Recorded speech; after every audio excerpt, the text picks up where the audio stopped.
Hello, Hsinchu County teachers and teaching assistants. This is Jason at your English Educational Resource Center and your #1 fan. For this teaching tip, we're going to look at projecting content into the classroom space. We often share content from blackboards, whiteboards, PPTs, smart TVs, and computer screens with our students. A technique would be to take the content from these teaching display tools and project it in whatever way we can into the actual classroom space. Let's look at some examples. So maybe, here's a flower, everybody. All right, there's a flower on the screen. Right now, let's make that flower in our classroom. Row 3, you're going to be the stem. Everybody else, you're petals. Stand up, everybody. Now, petals, go over to the top of row 3 and make the flower on the screen. How are we feeling, row 3? How are we feeling, petals? Does our flower look like the flower on the screen? Interesting. Another example might be, all right, everybody, we learned a little bit about hotels.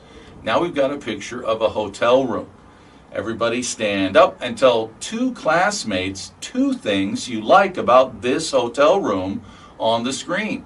Is it the big bed, the giant TV, the window that looks out to the ocean? What do you like about this hotel room? Another example. All right, everybody, on the PPT, we've got 3 possible answers. What is the correct answer? That's right, it's number 2. All right, everybody, take that correct answer back to your groups, and then you're going to use that answer to make your own sentence. You've got 1 minute to do it, people. 1 minute. Let's go. Another example might be, we just finished the video and they were traveling by train.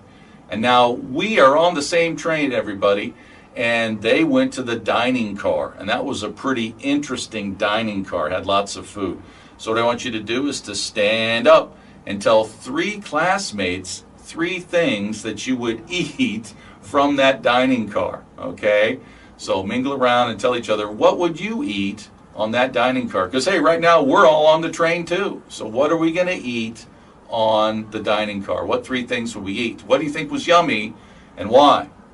All right, still another example would be, okay, everybody, we've learned that in the world people greet each other in different ways. Now, each corner in our classroom is a different country, and you've been given slips of paper with a country name on it.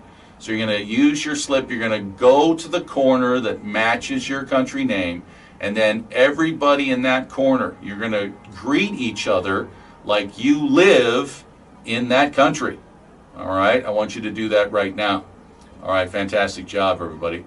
So you can see right there that by projecting the content into the classroom space, you're providing multiple types and kinds of interaction with the content, review of the content, exploration of that content.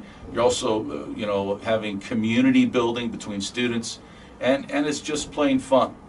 So I strongly advise that, take your content on these teaching display tools and project it in some way that you find appropriate into the classroom space to create these rich opportunities for students to interact with the material.